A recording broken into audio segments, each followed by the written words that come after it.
4000 километров Дмитрий Сорокопут приехал из Нового Уренгоя. Все ради экстрима и адреналина. Говорит, большую роль играет не только опыт спортсмена, но и техническая оснащенность.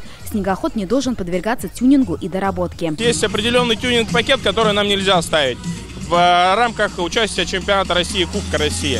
Если выступать где-то за рубежом, то тогда можно устанавливать этот тюнинг-пакет. На трассе сегодня и юные спортсмены. Арман и Марк Залаловы, близнецы, за рулем снегохода всего 3 года, но уже победители. Я ехал последним и приехал первым.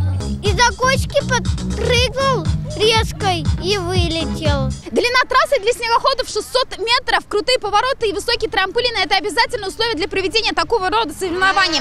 Стоит отметить, профессионалы проходят ее всего лишь за 1 минуту. При этом средняя скорость не должна превышать 60 км в час. Из-за аномальной зимы в этом году были сложности с трассой. Снег свозили со всего района. Плюсовая температура свое дело сделала. Нам пришлось возить снег на трассу. Очень много снега. И мы вот буквально еще вчера продолжали его завозить со всей округи, со всех площадок, где еще какой-то снег оставался. Во многом из-за погоды по всей России отменились гонки. Но благодаря нашим стараниям наших организаторов гонка удалась. Но это огромный плюс. Картман Яков, победитель соревнований прошлого года, уверен, без тщательной подготовки сноукросс может быть и опасным. Есть различные трассы, различный даже снег, сухой, мокрый.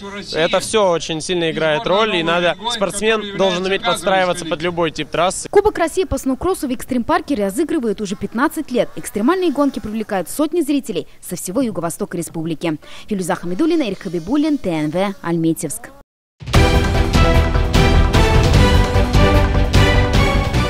Все новости дня, выпуски программы «Новости Татарстана», программы и фильмы на сайте tnv.ru и на YouTube-канале ТНВ. Подписывайтесь.